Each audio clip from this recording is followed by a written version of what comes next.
kaping 26. Ing dalu menika kula badhe maos pawartos basa Jawi. Kanthi irah-irahan jawah kaliyan angin nyebabaken prahara karisakan ing kitha Surakarta. Jawah dipunsarengi angin ingkang banter nempuh meh sedaya kitha ing Surakarta. Anjalari maneka warna prahara ing antawisipun nggih menika sedasa wit-witan ing Kecamatan Serengan Rubuh.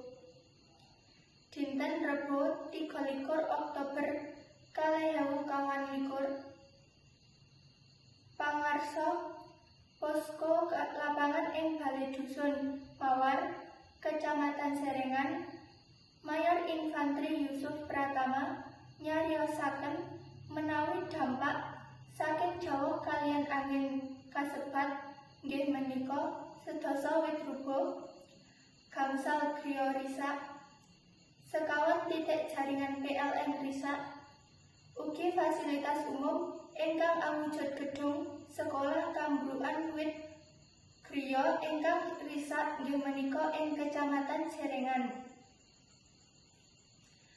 Kedadosan kasebat ing wayah sonten ngajengaken dalu.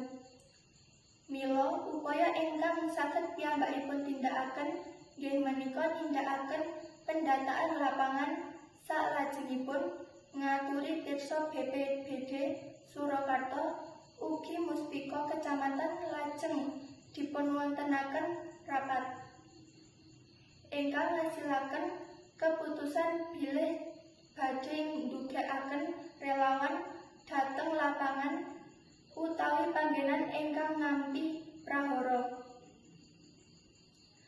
Relawan makarya miwit dinten ngenjang ngantos sakrampungipun. Para relawan anggenipun makarya biyantu para korban ingkang kenging prahara tansah semangat guyub kanthi gotong royong murih enggal rampung. Mekaten ngendikaanipun Mayor Infantri Yusuf ing salajengipun Mayor Infantri Yusuf ngendikaaken menawi boten enten laporan korban jiwa ing kedadosan kasebat. Audio Jungle.